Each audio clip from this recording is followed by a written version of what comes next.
ये हमारा क्या है, सबसे पहले हमारा टॉपिक क्या है, प्रक्षेप गति में ऊर्जा संरक्षण। प्रक्षेप गति में ऊर्जा संरक्षण, प्रक्षेप गति में ऊर्जा संरक्षण हमारा टॉपिक है। क्या टॉपिक है? प्रक्षेप गति में, प्रक्षेप गति में ऊर्जा संरक्षण, ऊर्जा संरक्षण, प्रक्षेप गति में ऊर्जा संरक्षण है ना। Conservation of energy, conservation of energy, conservation of energy हो गया, कंजर्वेशन ऑफ एनर्जी हो गया, कंजर्वेशन ऑफ एनर्जी हो गया, कंजर्वेशन ऑफ एनर्जी हो गया in projectile motion, energy, conservation of energy in projectile motion, in projectile motion,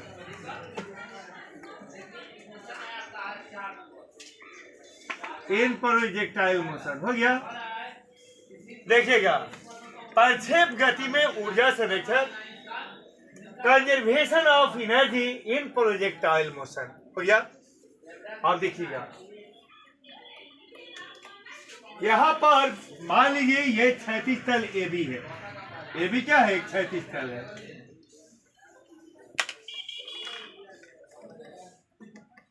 A B एक क्षैतिज तल है, हो गया। अब यहाँ पर इस क्षैतिज तल पर क्या किया जाता है? ए बी जो क्षैतिज तल है, इस क्षैतिज तल ए बी पर है ना, क्षैतिज तल ए बी के साथ थीटा कोण पर, क्षैतिज तल ए बी के साथ थीटा कोण पर एम द्रव्यमान की वस्तु को किस वेग से? वेग u से फेंका जाता है ऊपर की। कैसे कहें? यहाँ पर जो है मान लिया कि ए बी क्या है? क्षैतिज तल है, और ये क्षैतिज तल के साथ थीटा कोण पर है ना, क्षैतिज कोण के साथ, क्षैतिज तल से थीटा कोण पर, क्षैतिज तल से थीटा कोण पर है ना, क्षैतिज तल से थीटा कोण पर कोई वस्तु ऊपर की ओर वेग, ऊपर की ओर फेंकी जाती है। किससे? क्षैतिज तल पर हो गया। देखिए, मान लीजिए कि ये जो है क्षैतिज तल ए बी से एम द्रव्यमान की एक वस्तु, मान लिया कि एम द्रव्यमान की एक वस्तु क्षैतिज तल ए बी के बिंदु ए से थीटा कोण पर यू वेग से ऊपर की ओर फेंकी जाती है ना। तो देखिएगा, यही जो है क्या कह रही है, कैसे फेंकेंगे? थीटा कोण से फेंकेंगे। क्या देखिएगा इसका प्रारंभिक वेग क्या होगा। हर जगह जो होता है रेखीय वेग जो होगा ना, आसपास रेखा के दिशा में होता है। किसी भी वृत्तीय पथ के है ना, आसपास रेखा के दिशा में क्या होता है? ये जो है ना वेग होता है। जब कोई गति वृत्तीय हो तो ये जो रैखिक गति होती है उसकी, वह क्या होती है? आसपास रेखा के दिशा में होती है। तो देखिएगा,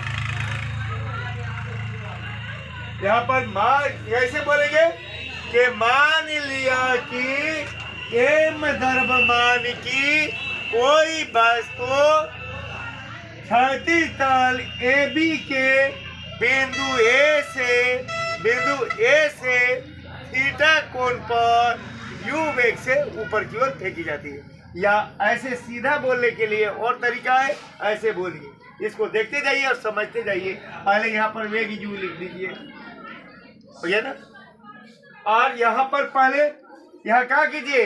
पहले क्या कहा? मान लिया कि एम द्रव्यमान की एक वस्तु, क्या सुने? एक वस्तु क्षैतिज तल ए बी के बिंदु ए से थीटा कोण पर यू वेग से ऊपर की ओर फेंकी जाती है। हो गया? है ना। और क्या होता है फिर है ना, पृथ्वी तल से या क्षैतिज तल से एक ऊंचाई कहीं ले लिया जाए, और क्षैतिज तल से कहीं एक ऊंचाई लेते हैं, और उस क्षैतिज तल से एक ऊंचाई पर स्थित किसी बिंदु पर, है ना, किसी बिंदु पर उसका वेग क्या हो, उसका वेग v हो, उसका वेग क्या हो, v हो, वगैरह, उसका वेग क्या हो, v हो, उसका वेग क्या हो, v हो, सुने, उसका वेग क्या हो जी, v हो, उसका वेग v हो गया ना। देखिए ये तो हाथ से कभी भी सीधा आएगा नहीं, कुछ ना कुछ टेढ़ा रही जाएगा, है ना, यहाँ पर तो लाइन कुछ ना कुछ टेढ़ा हो ही जाएगा, है ना, हो गया। तो देखिएगा क्या, से एक ऊंचाई पर बिंदु C पर, हो गया, बिंदु C पर अगर ये जो है ना वेग क्या हो, v हो, वेग क्या हो, v हो, वेग क्या हो, v हो, वेग v हो, वेग v हो, तो अब देखिएगा कैसे समझे, फिर कैसे समझे, मान लिया कि m द्रव्यमान की कोई वस्तु क्षैतिज तल AB के बिंदु A से थीटा कोण पर ऊपर की ओर u वेग से फेंकी जाती है ना, है ना। मान लिया कि m द्रव्यमान की कोई वस्तु क्षैतिज तल AB से थीटा कोण पर, है ना, AB के बिंदु A से थीटा कोण पर u वेग से ऊपर की ओर फेंकी जाती है।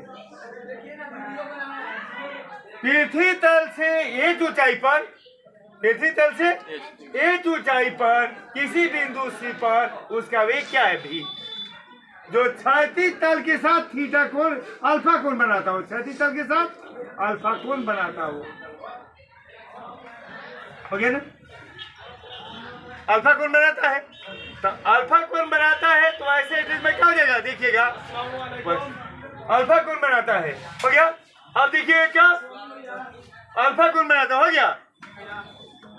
अब अल्फा कोण बनाता है तो कहिएगा क्षैतिज तल से कैसे, तो देखिए मैं बता रहा हूं, एक मिनट, अगर मैं पृथ्वी के, है ना, मैं पृथ्वी पर थीटा कोण बना रहा हूँ, है ना, और मैं कुछ ऊपर उठ जाके जाऊँ तो कितना कोण बना रहा हूँ, इसका पता कैसे लगेगा, पृथ्वी के समांतर कोई रेखा खींच के, सुने बात समझे।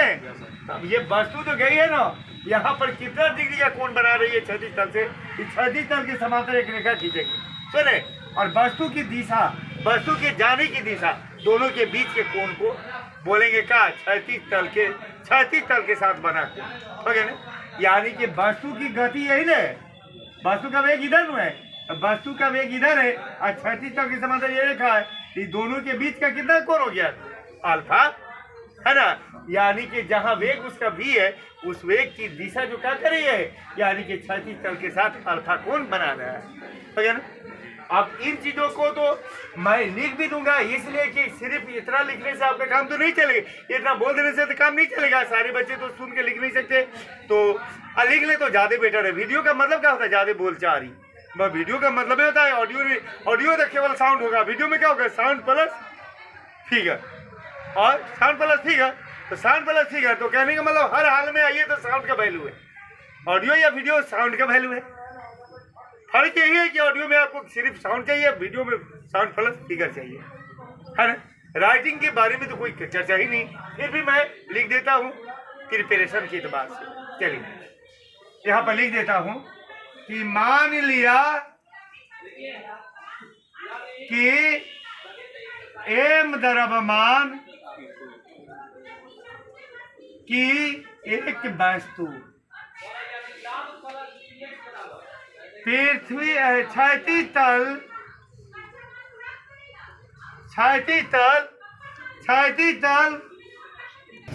मान लिया कि m द्रव्यमान की एक वस्तु क्षैतिज तल AB के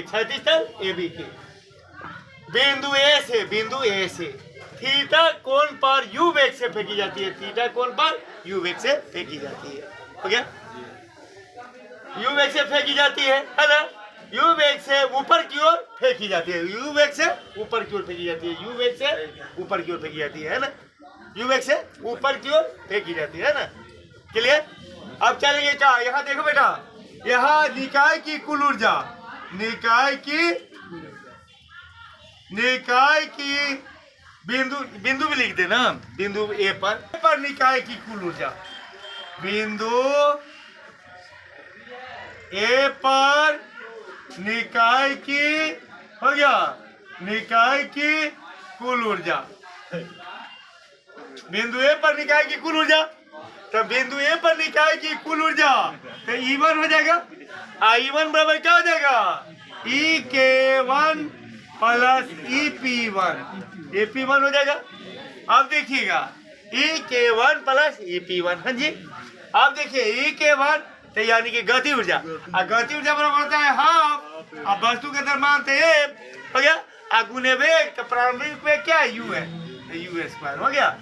अब देखिएगा, अब हो जाएगा क्या? प्लस स्थिति ऊर्जा, तो जब वस्तु गति में स्थिति ऊर्जा क्या होगी? तो 0 हो जाएगी, तो बराबर में हमारी कुल ऊर्जा क्या होगा? यहाँ mu स्क्वायर हो गया। अब देखिएगा दूसरी स्थिति में देखिएगा, अब मान लिया कि, सुने, अब मान लिया कि, है ना, अब मान लिया कि हो गया, अब मान लिया कि पृथ्वी तल हो गया, पृथ्वी तल यानी कि क्षैतिज तल हो गया ना, क्षैतिज तल से h ऊंचाई पर हो गया जी, h ऊंचाई पर हो गया, क्षैतिज तल से h ऊंचाई पर हो गया, प्रक्षेप पथ के किसी बिंदु C पर हो गया, C पर वस्तु का वेग भी है, तथा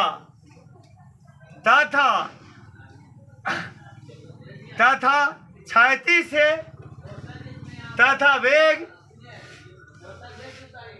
है ना, तथा वेग क्षैतिज तल से, चाहे जिसकी दिशा क्षैतिज तल से, हो गया, तथा वेग ना लिखे क्या है? वेग भी है, जिसकी दिशा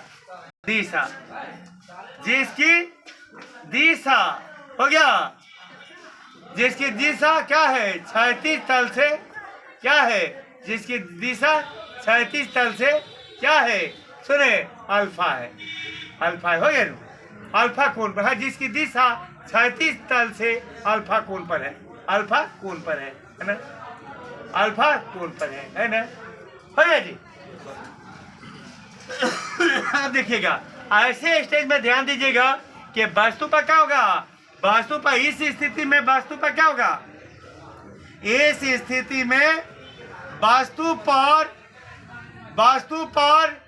केवल हो गया नीचे की ओर ऊर्ध्वाधर हो गया, ऊर्ध्वाधर हो गया, गुरुत्वीय त्वरण हो गया, ऊर्ध्वाधर गुरुत्वीय त्वरण हो गया, गुरुत्वीय त्वरण जी कार्य करेगा, कार्य करता है, हो गया। चलिए, तो ऐसे स्थिति में जब ये जो है ना त्वरण, गुरुत्वीय त्वरण क्या है? ऊर्ध्वाधर नीचे की ओर है, तो इसका मतलब है कि क्षैतिज, ये जो वेग का क्षैतिज घटक है उस पर कोई असर नहीं पड़ेगा, इसलिए क्षैतिज घटक क्या होगा? क्षैतिज घटक, यहाँ का क्षैतिज घटक, यहाँ के वेग का क्षैतिज घटक भी cos अल्फा, और यहाँ का क्षैतिज घटक u, है ना, लिख देना पड़ेगा तो लिख भी देता हूँ यू, दोनों बराबर रहेगा। लिख देता हूँ क्यों कि यहाँ पर लिख देता हूँ क्या कि वेग, ऐसे तो वीडियो था, इस पर उतना लिखना कोई गर्ज नहीं था, लेकिन फिर भी मैं लिख देता हूँ अरे कि यहाँ वेग क्या होगा, ये वेग जो होगा वेग के क्षैतिज घटक, वेग के क्या, वेग का क्षैतिज घटक, वेग का क्षैतिज घटक, वेग का क्षैतिज घटक क्या होगा, वेग का क्षैतिज घटक अपरिवर्तित रहेगा, अपरिवर्तित रहेगा, है ना जी, अपरिवर्तित रहेगा, हो गया जी, अपरिवर्तित रहेगा तो अपरिवर्तित रहेगा, हो गया, अपरिवर्तित रहेगा। तो ऐसे अर्थात क्या हो जाएगा, अर्थात में इसको लिख दिया जाए, पर इसी का ये मैथ की भाषा में हो गया ना। और इसको मैं क्या करूं, दोनों तरफ वर्क करने पर, दोनों तरफ वर्क करने पर, दोनों तरफ वर्क करने पर, हाँ जी क्या सुने, दोनों तरफ वर्क करने पर क्या हो जाएगा, भी स्क्वायर हो गया, भी कॉस अल्फा का स्क्वायर हो गया जी, अब बराबर यू कॉस थीटा का स्क्वायर, यू कॉस थीटा का स्क्वायर हो गया जी। इसको समीकरण 1 मान लिया जाए, हो गया। ऊर्ध्वाधर गति से, ऊर्ध्वाधर गति के लिए, ऊर्ध्वाधर गति के लिए, ऊर्ध्वाधर गति के लिए क्या हो जाएगा, ऊर्ध्वाधर गति के लिए हमारे क्या हो जाएगा, ध्यान देंगे, ऊर्ध्वाधर गति के लिए जो है, ऊर्ध्वाधर गति के लिए हमारा, किस गति के लिए, ऊर्ध्वाधर गति के लिए क्या होगा, प्रारंभ अंतिम वेग न, ऊर्ध्वाधर गति के लिए अंतिम वेग का ऊर्ध्वाधर घटक, वेग का अंतिम ऊर्ध्वाधर घटक, तो वेग का अंतिम ऊर्ध्वाधर घटक, तो अंतिम वेग क्या है, भी ऊर्ध्वाधर घटक, तो क्या हो जाएगा, साइन हो गया ना, ऊर्ध्वाधर घटक तो साइन, और कोण क्या है, अल्फा आई स्क्वायर हो गया, बराबर प्रारंभिक घटक यहाँ लिया जाता है, इसमें इस दशा में घटक को लिया जाता है, मेन को नहीं, क्योंकि इधर जब अंतरिक्ष में वस्तु जाती है उसकी दिशाएं कई हो जाती हैं, 3 हो जाती हैं। देखिए ऐसे स्टेज में फिर क्या हो गया, यानी कि अंतिम वेग का ऊर्ध्वाधर घटक, तो अंतिम वेग भी है, तो भी का ऊर्ध्वाधर घटक तो साइन, और कोण क्या, अल्फा स्क्वायर हो गया, अब बराबर प्रारंभिक वेग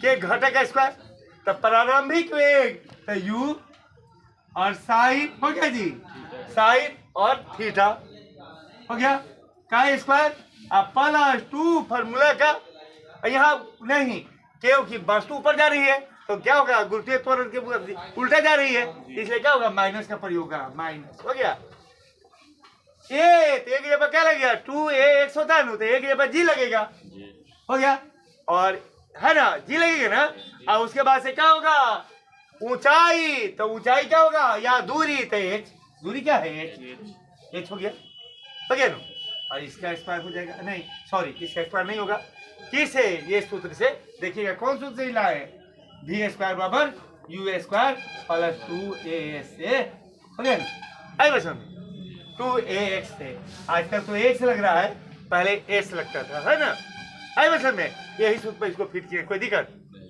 नहीं, दिक्कत है, इसका रोल ये निभा रहा है, इसका रोल ये निभा रहा है, और उल्टा जा रही है गति में तो माइनस हो जाएगा, इन सभी का रोल ये निभा रहा है, हो गया ना।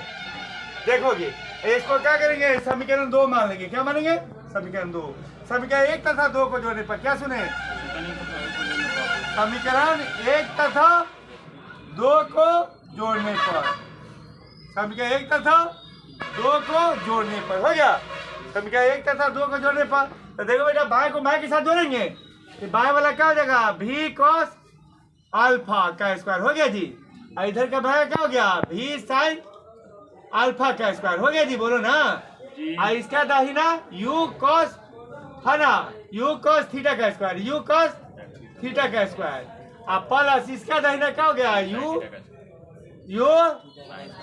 यू साइन थीटा का स्क्वायर हो गया जी, बोलो ना, अब -2gh, -2gh हो गया, बोल रहे हो, समझ रहे इस बात को, और मैं क्या हो जाएगा, इधर भी स्क्वायर कॉस स्क्वायर थीटा होगा जी, बोलो तो कॉस स्क्वायर थीटा होगा जी, बोलो ना। अब अल्फा थीटा नहीं अल्फा, अब प्लस भी स्क्वायर साइन स्क्वायर अल्फा हो गया जी, बोलो ना। अब बराबर U square cos square theta अब plus U square sine square theta अब -2 GH हो गया, बोलोगे। इधर भी स्क्वायर कॉमन ले सकते हैं, तो भी स्क्वायर से भी स्क्वायर कट जाएगा, तो कॉस स्क्वायर अल्फा रह जाएगा, बोलो कॉस स्क्वायर अल्फा। अब भी स्क्वायर से भी स्क्वायर कट जाएगा, हाँ जी, भी स्क्वायर से भी स्क्वायर कट जाएगा, तो क्या हो जाएगा साइन स्क्वायर अल्फा रह जाएगा, बोलो साइन स्क्वायर अल्फा।